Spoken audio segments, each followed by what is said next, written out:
الله وبركاته. الحمد لله رب العالمين والعاقبة للمتقين والصلاة والسلام على أشرف الأنبياء والمرسلين وعلى آله وصحبه أجمعين ومن تبعهم بإحسان إلى يوم الدين. أما بعد، فأعوذ بالله من الشيطان الرجيم. ليس البر أن تولوا وجوهكم قبل المشرق والمغرب ولكن البر من آمن بالله واليوم الآخر والملائكة والكتاب والنبيين.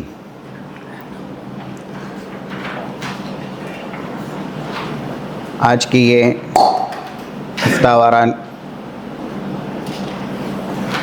ہفتہ واری نشست میں جو کہ ثلاثت اصول یا اصول الثلاثہ کتابچے کے افہام اور تفہیم کے لیے منعقد کی گئی ہے، رب العالمین سے یہ دعا کرتے ہیں، اللہم انفعنا وارفعنا بالقرآن العظیم وعلمنا ما ينفعنا وزدنا علما ولا تكلنا إلى أنفسنا طرفة عين وأصلح لنا شأننا كله لا إله إلا أنت۔ مؤلف علیہ الرحمہ نے دین کے مراتب کا ذکر کیا، اور پہلا جو مرتبہ دین کا ہے اسلام، اس کے تعلق سے گزشتہ درس میں گفتگو کر لی گئی۔ اسلام یہ پہلا مرتبہ ہے اور اس کے 5 ارکان ہیں۔ ایسے ہی دوسرا مرتبہ دین کا ایمان ہے، اور ایمان کے 6 ارکان ہیں۔ کچھ باتیں ایمان کے تعلق سے بھی گوشت گزار کر دی گئی تھی، لیکن وقت زیادہ ہونے کی وجہ سے اس کا بھی سرسری اعادہ کر لیا جائے۔ سب سے پہلے قرآن میں یا احادیث میں ایمان کا رکن جو بیان کیا گیا ہے، جیسا کہ 8 نمبر کی حدیث جو کہ صحیح مسلم کے اندر موجود ہے، حدیث جبرائیل کے نام سے مشہور ہے، وہاں پر ایمان کی تعریف جب اللہ کے نبی صلی اللہ علیہ وسلم سے پوچھی گئی تو آپ نے کہا ان تؤمن باللہ، سب سے پہلے ایمان اللہ پہ لانا ہے۔ اور قرآن نے بھی کہا، چاہے ابھی جو آیت پڑھی گئی 177 سورہ بقرہ کی، جس کو مؤلف علیہ الرحمہ نے اپنی کتاب کے اندر ذکر کیا ہے ایمان کے ارکان بیان کرنے کے لیے بطور دلیل، وَلَكِنَّ الْبِرَّ مَنْ آمَنَ بِاللَّهِ، حقیقت میں بڑی نیکی کیا ہے؟ سب سے بڑی نیکی یہ ہے کہ انسان اللہ کی معرفت حاصل کرے، اللہ کے اوپر ایمان لائے جیسے ایمان لانا چاہیے۔ اور قرآن کریم کی دوسری آیات میں جہاں تذکرہ ہوا ہے ایمان کا، جیسا کہ ایک 137 سورہ نساء کی آیت ہے، یا ایھا الذین آمنوا آمنوا باللہ، اے ایمان والو ایمان لاؤ اللہ پر۔ ایمان والوں سے کہا گیا ایمان لاؤ، اسی سے ہم اور آپ کو اندازہ کرنا چاہیے کہ ایمان کا مقام مرتبہ کتنا زیادہ ہے۔ ایمان کی تعریف کے تعلق سے باتیں ہو چکی ہیں، پھر بھی اقرار باللسان، تصدیق بالجنان، اور عمل بالجوارح، یہ ایمان کی تعریف ہے۔ اور الیقین یا والتصدیق یہ ایمان کا لغوی معنی ہے۔ اللہ پر ایمان لانا، سب سے پہلے اس بات پر ایمان لانا ہے کہ اللہ موجود ہے، اللہ کے وجود پر ایمان لانا۔ 4 اجزاء ہیں یا 4 چیزیں ہیں اللہ پر ایمان لانے کے تعلق سے. اللہ کے وجود پر ایمان لانا، اللہ کی ربوبیت پر ایمان لانا کہ وہ رب ہے، اور اللہ کے معبود برحق ہونے پر ایمان لانا کہ وہی قابل عبادت ہے، اس کی الوہیت پر ایمان لانا. اور جو اللہ نے اپنے لیے نام چنے ہیں، جو اس کے نام ہیں اسی نے ہی بیان کیے ہیں، اس کے اسماء پر اور اس کی صفات پر ایمان لانا. یہ اجمالی طور پہ ہے. اللہ کے وجود پر ایمان لانے کے لیے بہت سی دلیلیں ہیں جو کہ ذکر کی گئی تھی. ایک دلیل فطری ہے، طبعی، کہ اللہ موجود ہے. وہ اس طریقے سے حاصل ہوتی ہے کہ انسان جس فطرت پہ پیدا کیا گیا ہے وہی فطرت، وہی طبیعت دلالت کرتی ہے کہ رب العالمین موجود ہے. کیونکہ کوئی بھی چیز ایجاد میں آتی ہے جب اس کا موجد ہوتا ہے. بغیر موجد کے کوئی بھی چیز ایجاد میں نہیں آتی. ہم اور آپ پیدا کس پہ کیے گئے؟ دین پر، اسلام پر پیدا کیے گئے. 30 نمبر کی آیت ہے سورہ روم کی، فطرت اللہ التی فطر الناس علیہا. تو اس طریقے سے ہم اللہ کے وجود کو پہچان سکتے ہیں. اللہ کے وجود کو پہچاننا یا ماننا اس کا پہلا طریقہ ہے کہ فطرت اور طبیعیت کے ذریعے انسان اللہ کے وجود کا اقرار کرے اور یقین رکھے کہ اللہ کی ذات موجود ہے. تو فطرت اس پہ دلالت کرتی ہے.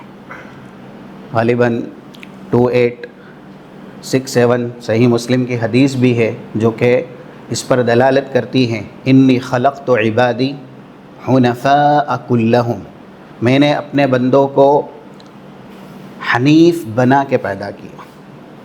حنیف کہتے ہیں جو توحید کی طرف پوری طرح مائل ہو اور شرک سے بیزار ہو. ایسے ہی اللہ کے وجود پر دلالت کرتی ہے عقل. عقل کے ذریعے بھی انسان اللہ کے وجود پر یقین رکھ سکتا ہے. کیسے؟ ہم اور آپ دنیا میں کوئی بھی چیز حاصل کرتے ہیں یا دیکھتے ہیں تو ہماری عقل یہ تسلیم کرتی ہے کہ یہ چیز وجود میں تب آئی ہے جب اس کا بنانے والا ہے یا اس کا موجد ہے. اگر ایک بڑا سا محل جس میں دنیاوی آسائش، زیبائش اور ایسے ہی دنیاوی نعمتیں پوری طرح موجود ہوں، محل ہے اور اندر دنیاوی ساری آسائش موجود ہے، کہ انسان کو دکھایا جائے، یہاں تک کہ اس کے نیچے سے نہریں بھی جاری ہیں، اور پھر یہ کہا جائے کہ یہ بغیر بنانے والے کے بن گیا ہے، اپنے سے ہی وجود میں آ گیا ہے، تو انسانی عقل کبھی بھی اس کو تسلیم نہیں کرے گی.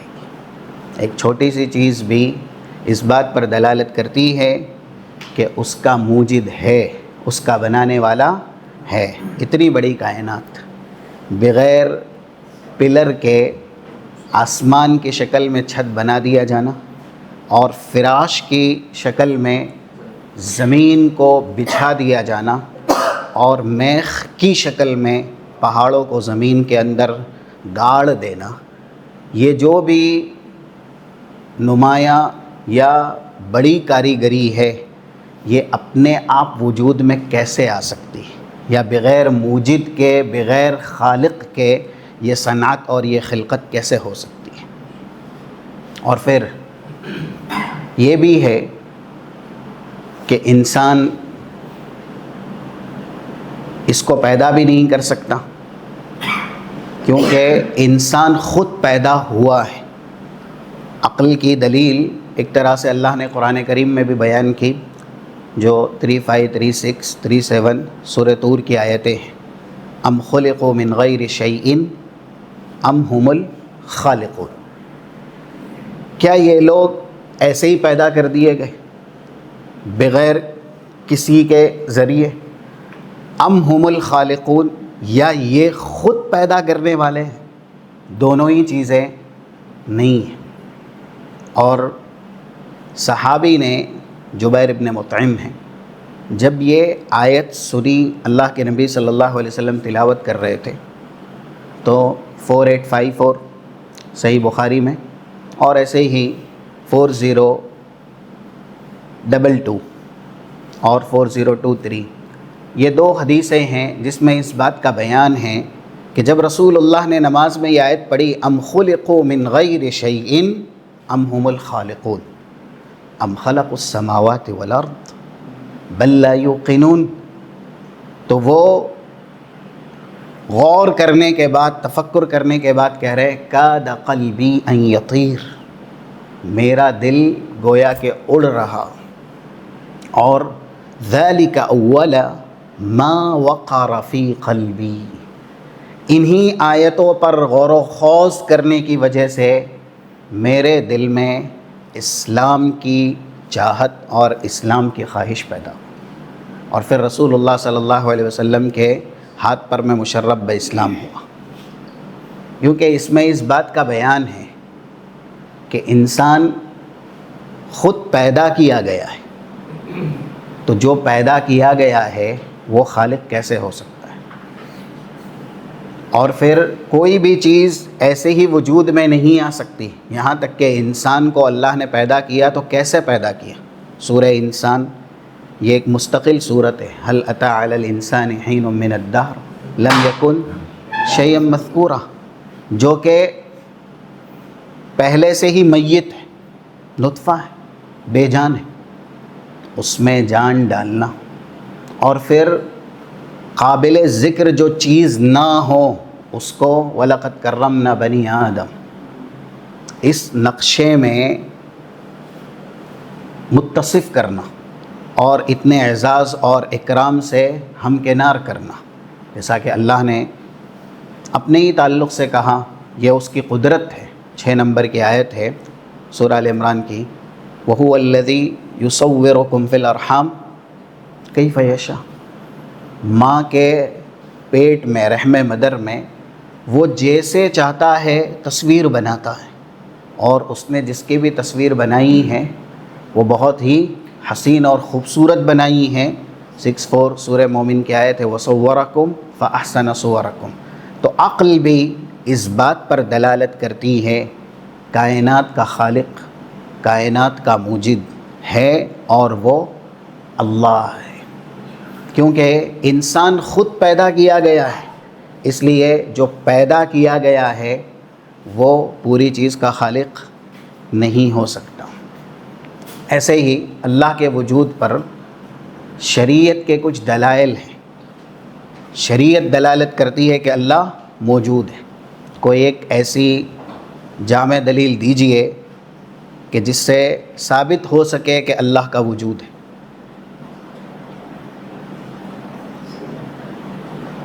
جیسے انبیاء کے ہاتھ معجزات تھے، مثلا قرآن کریم میں 25 نمبر کی آیت سورہ حدید کی، لقد ارسلنا رسولنا بالبینات، ہم نے رسولوں کو بینات، براہین، معجزات دے کر کے بھیجا۔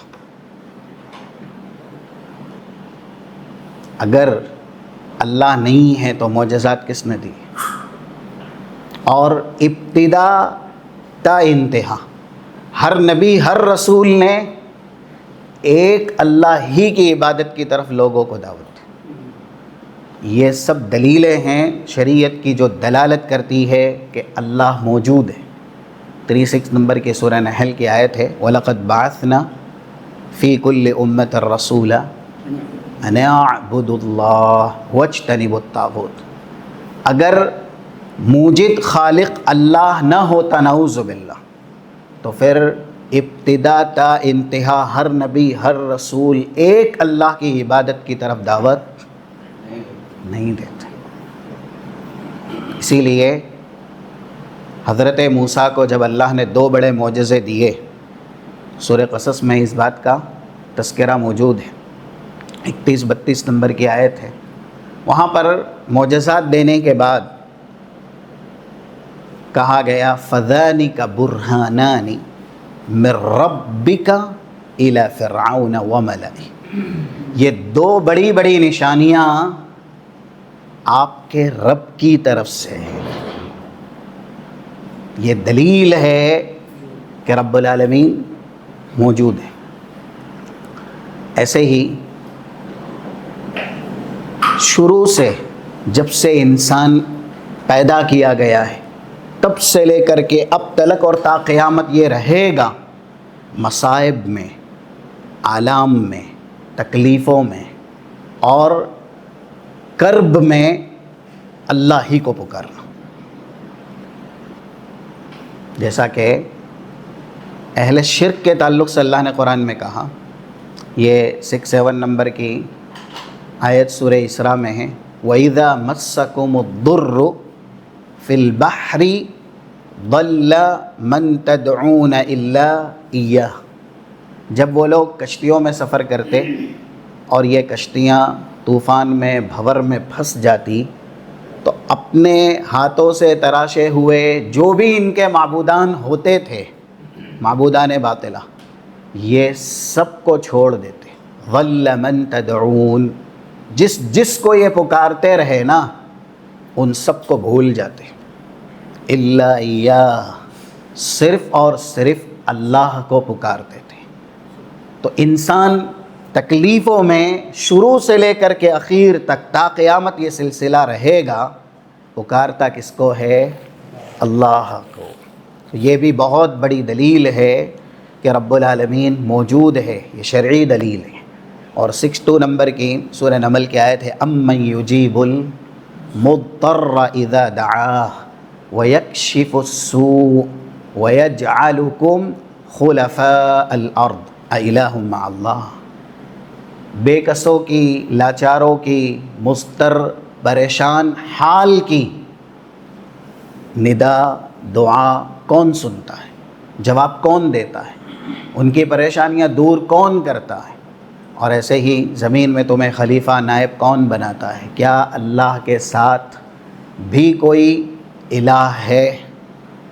یہ استفہام انکاری ہے. تو شرعی اعتبار سے بھی اللہ کے وجود پر دلائل موجود ہیں.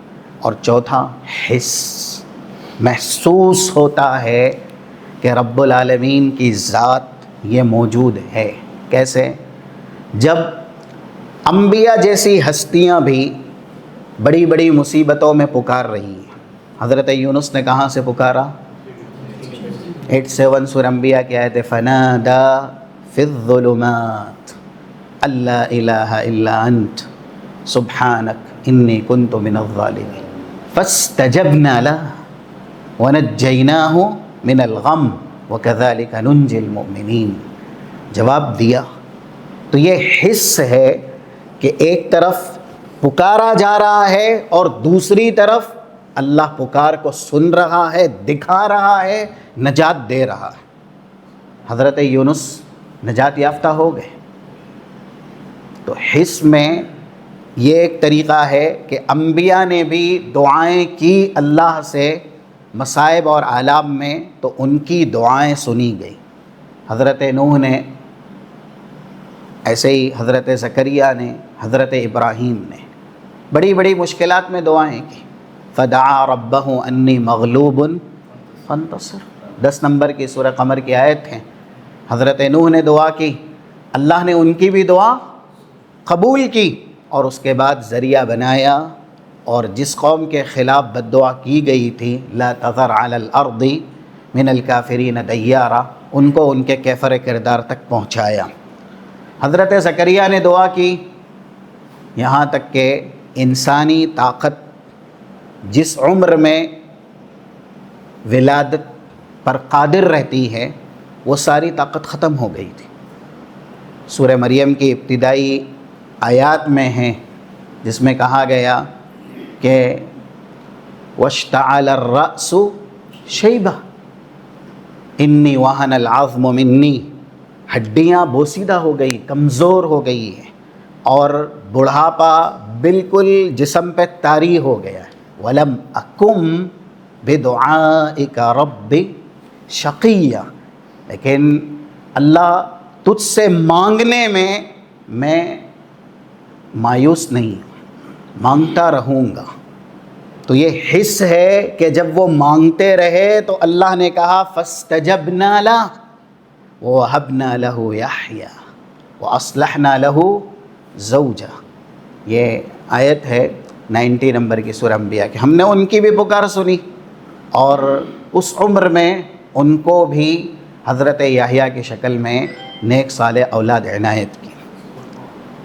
حص کا دوسرا ایک پہلو ہے اور وہ یہ ہے کہ جب جب انبیاء کو ضرورت پڑی تو اللہ نے معجزات دی. وہ معجزات بھی محسوس ہوتے ہیں اور وہ حص یعنی وہ معجزات جو کہ دیکھے گئے. حص کیا ہے؟ حواس خمسہ کہیں, حواس ستہ کہیں. یہ انسان اگر شکل یاد رکھ لے تو حواس خمسہ اس کو معلوم ہو جائے گا. سم, بصر, شم اور ایسے ہی ذوق, اور اس کے علاوہ ہاں جی عقل بھی ہے. تو حواس خمسہ حس جسے کہتے ہیں, کسی چیز کا محسوس ہونا, حس بھی خمسہ کے اندر داخل ہیں. تو معجزات دیکھے گئے. یہ 6:3 to 6:9 سورہ شعراء کی جو آیتیں ہیں, فَلَمَّا تَرَاءَ الْجَمْعَانِ قَالَ أَصْحَابُ مُوسَىٰ إِنَّا لَمُدْرَكُونَ قَالَ كَلَّا إِنَّ مَعِيَ رَبِّي سَيَهْدِينِ. آگے سمندر ہے, پیچھے فرعون کا لشکر ہے. پھر اللہ معجزات نازل کر رہا ہے, معجزات دے رہا ہے. فَأَوْحَيْنَا إِلَىٰ مُوسَىٰ أَنِ اضْرِبْ بِعَصَاكَ الْبَحْرَ. دیکھ رہے, یہ دکھ رہا ہے اور یہ دکھایا جانا معجزات کا اللہ کے وجود پر دلالت کرتا ہے. حس کے ذریعے 4 چیزیں ہوئی اللہ کے وجود پر دلالت کرنے اور اللہ کے وجود پر یقین کرنے کے.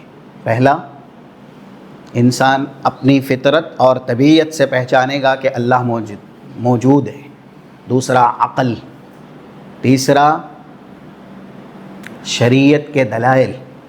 چوتھا حس, اس کو محسوس ہوگا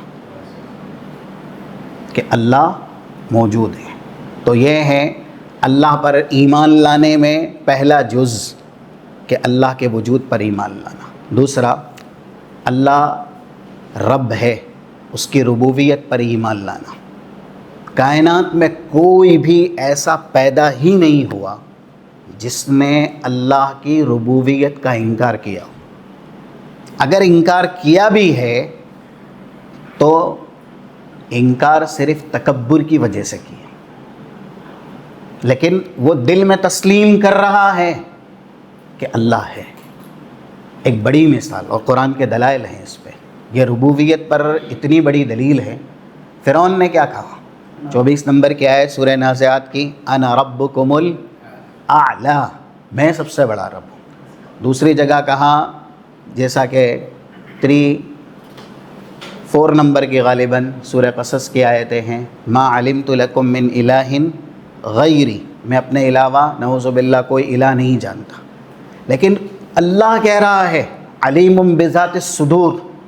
14 نمبر کی آیت سورہ نمل کی, وَجَحَدُوا بِهَا وَاسْتَيْقَنَتْهَا أَنفُسُهُمْ, ان کا نفس, ان کا دل یقین کر رہا ہے کہ اللہ ہے, اللہ ہی رب ہے, لیکن یہ صرف ظلم کی وجہ سے, تکبر کی وجہ سے انکار کیے جا رہے ہیں.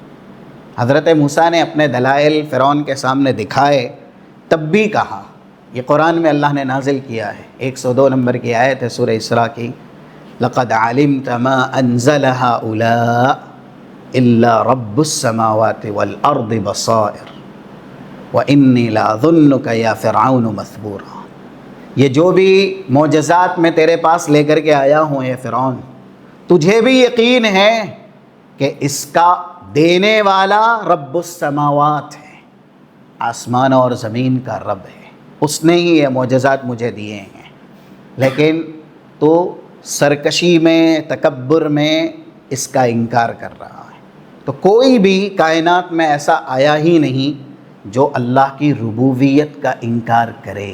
اگر وہ انکار کر رہا ہے تو تکبر کی وجہ سے کر رہا ہے، اعتقادی طور پر وہ انکار نہیں کر سکتا۔ اسی لیے مشرکین مکہ تک بھی اللہ کو رب مانتے تھے۔ قرآن کریم کے ایک نہیں کئی ایک دلائل ہیں جو آپ کے سامنے بارہا ذکر کیے گئے ہیں۔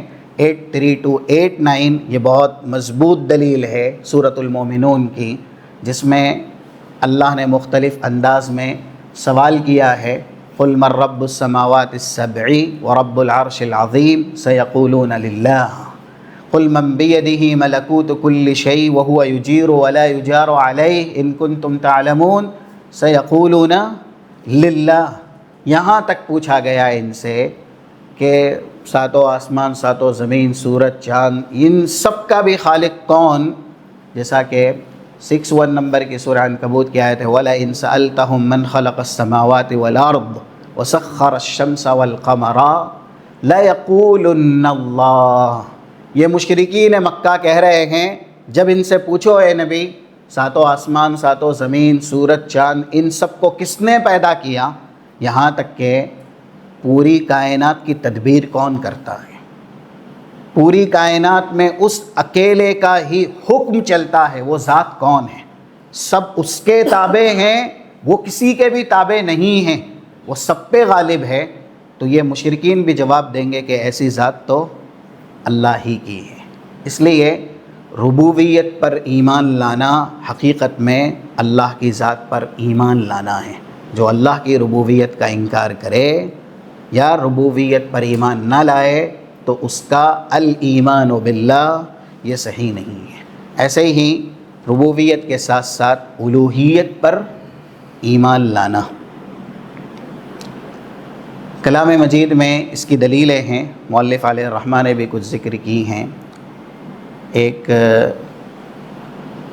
سورہ بقرہ میں ہی ہے، غالباً 163 ایسی کچھ آیت ہے، وَإِلَٰهُكُمْ إِلَٰهٌ وَاحِدٌ لَا إِلَٰهَ إِلَّا هُوَ الرَّحْمَٰنُ الرَّحِيمُ۔ اور 18 نمبر کی سورہ آل عمران کی، شہید اللہ انہ لا الہ الا ہو، تمہارا معبود جس کی عبادت ہونی چاہیے وہ ایک ہی ہے، اللہ۔ اور پھر جگہ جگہ یہ بات بتلائی گئی کہ انبیاء کی دعوت کا اور ان کی تبلیغ کا ایک ہی مرکز تھا، جیسا کہ ہر نبی نے یہ دعوت دی۔ سورہ اعراف میں ایک سلسلہ ہے 59، اور اس کے بعد کچھ آیات ہیں جو کہ غالباً 80 تک ہیں۔ وَإِلَىٰ ثَمُودَ أَخَاهُمْ صَالِحًا یا وَإِلَىٰ عَادٍ أَخَاهُمْ هُودًا، یا ایسے ہی حضرت نوح کا تذکرہ کیا، حضرت شعیب کا اللہ نے تذکرہ کیا، سب نے ہی اپنی قوم سے، حضرت ابراہیم نے بھی، یا قوم اعبدوا اللہ ما لکم من الہ غیرہ، تم سب اللہ ہی کی عبادت کرو، اس کے علاوہ کوئی معبود برحق نہیں۔ تو بہت سی دلیلیں ہیں جو اللہ کی الوہیت پر دلالت کرتی ہے کہ جب انسان اللہ کو رب مان رہا ہے، مالک مان رہا ہے، خالق مان رہا ہے، مدبر مان رہا ہے، تو پھر عبادت بھی کس کی ہونی چاہیے؟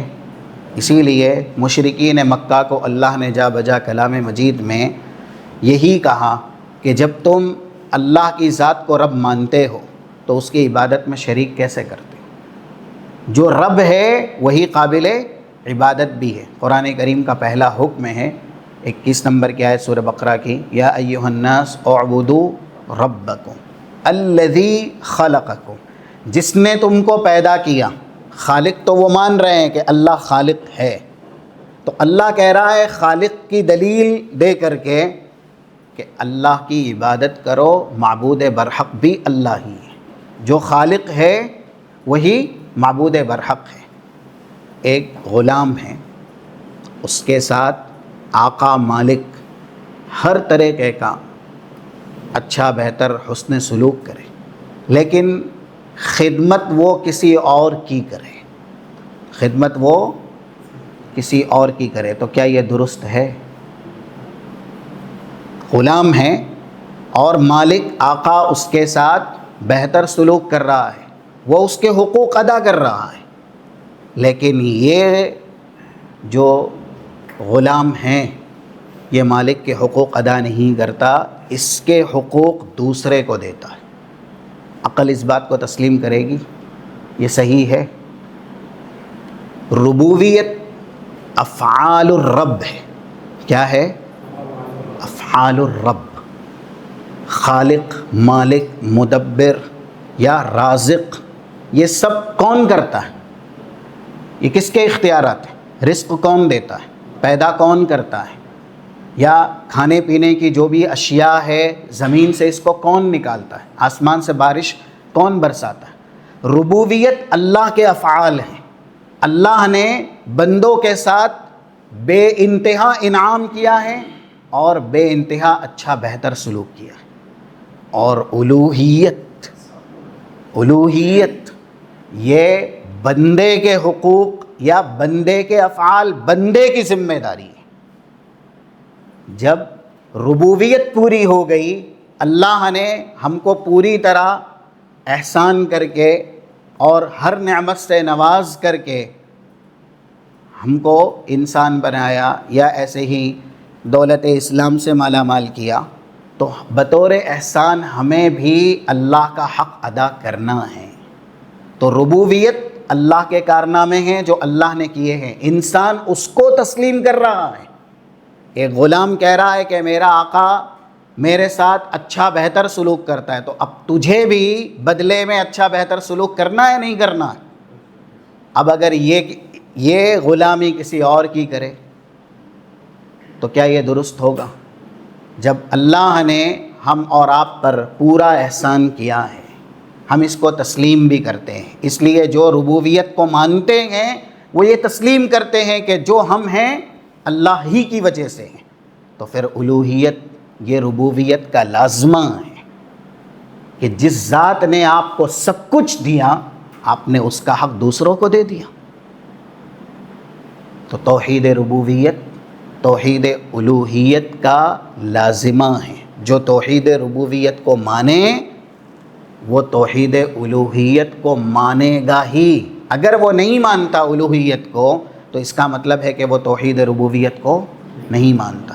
ایک غلام کہتا رہے کہ میرا آقا بہت اچھا ہے، اس نے میرے ساتھ بہت احسان کیا ہے، لیکن وہ غلامی نہ کرے اپنے آقا کی، کسی اور کی غلامی کرے، تو کیا یہ جو مان رہا ہے کہ میرا آقا بہت اچھا ہے، اس نے میرے ساتھ احسان کیا، اس کا یہ ماننا فائدہ مند ہے؟ اس کا یہ ماننا تسلیم کیا جائے گا؟ وہ باغی ہے نا غلام، کھا کسی اور کا رہا ہے، گا کسی اور کا رہا ہے۔ اور یہ افسوس کی بات ہے، اس کو ذہن نشیں رکھیے۔ آج نام و نہاد اہل اسلام ایسے ہیں، ان کا جمعہ چھوٹ جاتا ہے، ان کا جمعہ چھوٹ جاتا ہے، لیکن جمعرات کے دن خانقاہ قبر کی حاضری نہیں چھوٹتی۔ جمعرات کے دن جو خانقاہوں پر، درگاہوں پر، قبروں پر پیر مرشدوں کے لیے حاضری لگتی ہے، وہ کبھی بھی مسلمان کی نہیں چھوٹتی۔ جو نام و نہاد ہیں جمعہ ان کا چھوٹ جاتا ہے، جمعہ چھوٹے کوئی فرق نہیں پڑتا، لیکن جمعرات کے دن غیر اللہ کے آستانے کی حاضری مرد تو مرد، خاتون بھی نہیں چھوڑتی۔ یہ حالت ہے آج نام و نہاد اہل اسلام کی۔ وما یؤمن اکثرهم باللہ الا وهم مشرکون۔ دیکھیے مشرکین مکہ جس کو اللہ کا شریک کرتے تھے، پہلی بات تو اللہ نے کہا کہ شریک کرنا بنتا نہیں ہے، تم اللہ کو رب مانتے ہو تو اللہ ہی کو معبود بھی مانو، لیکن اگر تم شریک کر رہے ہو نا تو پھر یہ سب سے بڑی سفاہت ہے، بے وقوفی ہے۔ کیسے؟ کہ جن کو تم اللہ کا شریک ٹھہرا رہے ہو ان کی حالت کیا ہے؟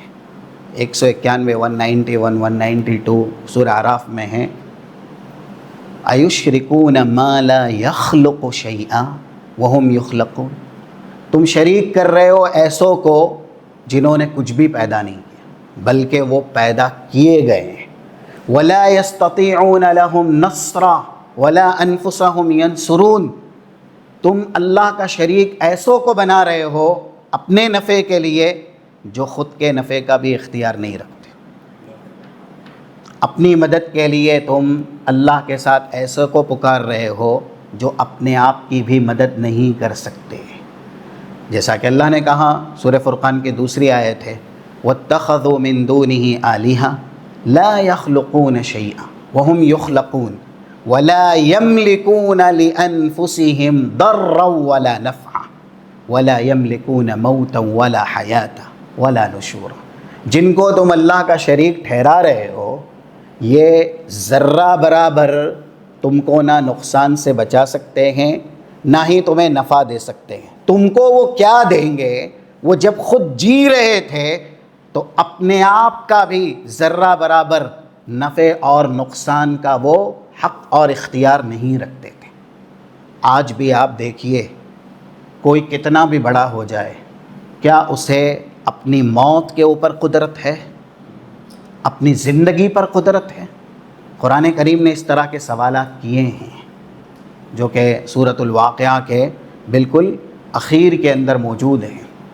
7576 فلولا اذا بلغت الحلقوم وانتم حينئذ تنظرون ونحن اقرب الیہ منکم ولکن لا تبصرون فلولا ان کنتم غیر مدینین ترجعونها ان کنتم صادقین.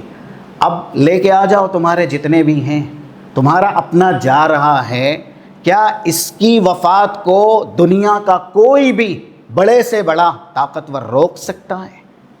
ہم اس کو وفات دے رہے ہیں، اس کی وفات کو کوئی ٹال سکتا ہے؟ اس کی موت کو کوئی مؤخر کر سکتا ہے؟ تو اب آپ بتائیں، یعنی یہ اللہ نے الزامی جوابات قرآن میں دیے ہیں کہ تم اللہ کا شریک جن کو ٹھہراتے ہو وہ اپنی زندگی میں بھی ایک ذرے کا نفع اور نقصان کا اختیار اپنی ذات کا نہیں رکھتے تھے، زندگی میں نہیں رکھتے تھے، اور جب وہ چلے گئے تو بدرجہ اولا. اسی لیے قرآن کریم نے کیا کہا؟ دیکھیے یہ سب تعبیرات ہیں. 13-14 سورہ فاطر کی آیت والذین تدعون من دونہ ما یملکون من قطمیر ان تدعوہم لا يسمعوا دعاءکم ولو سمعوا ما استجابوا لکم. اس سے زیادہ اب کون سمجھائے گا؟ جن کو تم پکار رہے ہو اللہ کا شریک ٹھہرا رہے ہو، کھجور کی گٹھلی کے اوپر جو باریک سا چھلکا رہتا ہے اس کے بھی یہ مالک نہیں ہے. اور اس سے بھی بہت بڑی بات کہی گئی، یعنی اس سے بھی آگے جو 22 نمبر کی ہے سورہ سبا میں قُلِ ادْعُوا الَّذِينَ زَعَمْتُم مِّن دُونِ اللَّهِ لَا يَمْلِكُونَ مِثْقَالَ ذَرَّةٍ فِي السَّمَاوَاتِ وَلَا فِي الْأَرْضِ وَمَا لَهُمْ فِيهِمَا مِنْ شِرْكٍ وَمَا لَهُ مِنْهُمْ مِنْ ظَهِيرٍ. یہ تین اللہ نے جز بیان کیے دلیل کے طور پہ.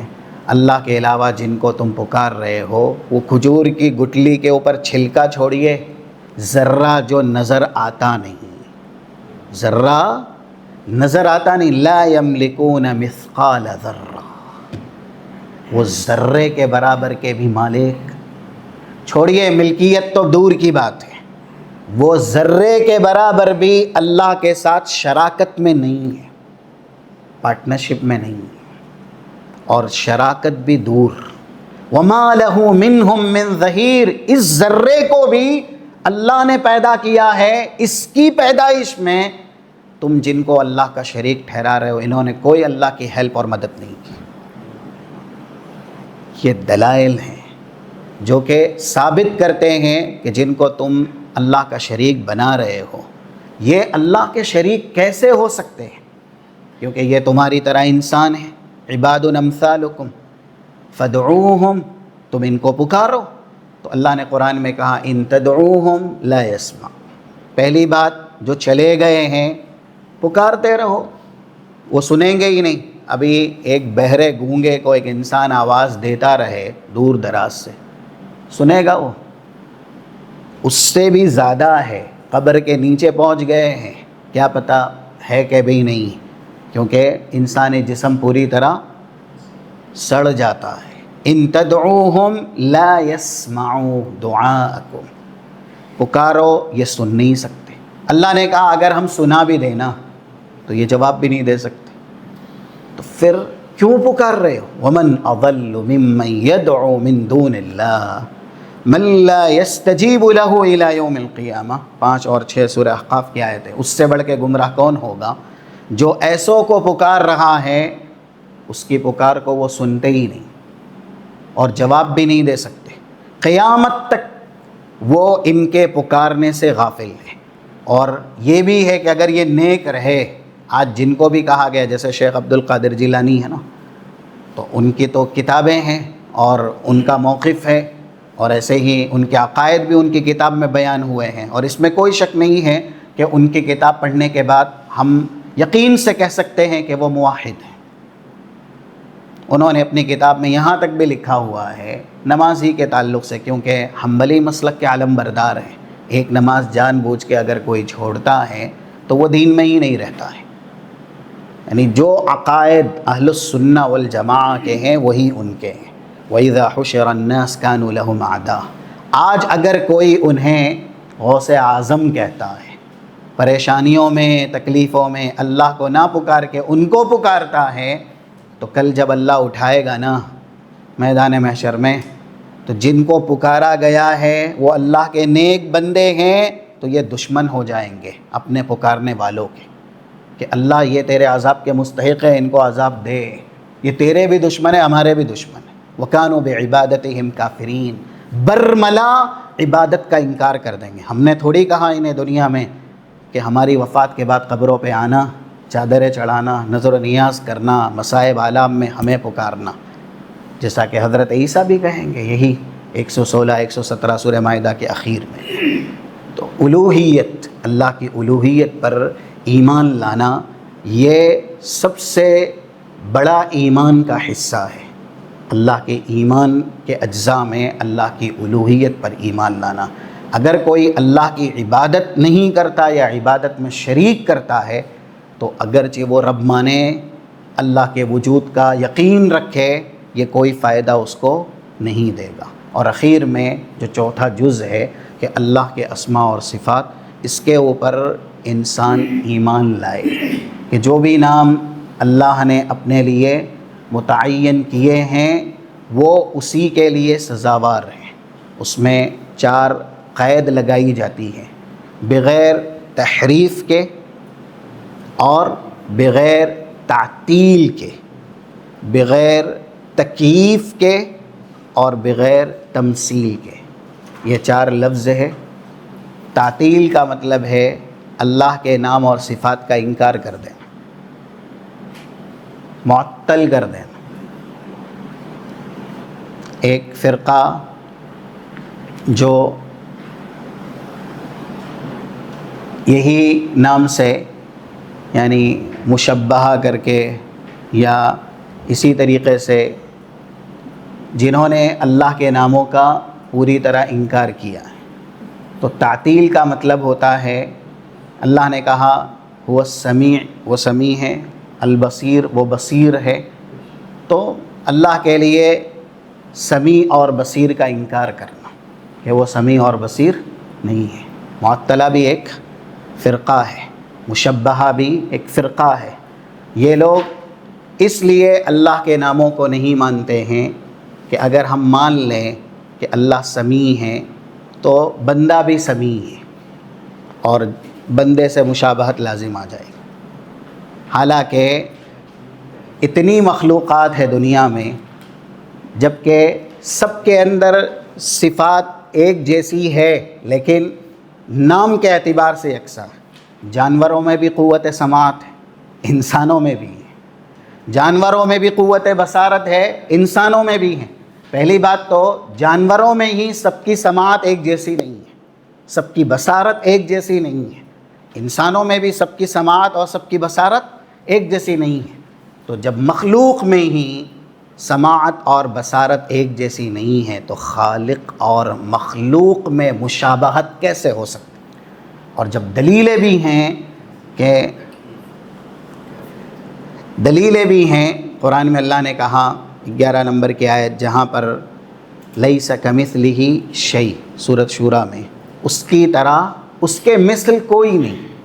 27 نمبر کی آیت سورہ روم کی، وَهُوَ الَّذِي يَبْدَأُ الْخَلْقَ ثُمَّ يُعِيدُهُ وَهُوَ الَّذِي يَبْدَأُ الْخَلْقَ ثُمَّ يُعِيدُهُ وَهُوَ أَهْوَنُ عَلَيْهِ وَلَهُ الْمَثَلُ الْأَعْلَى۔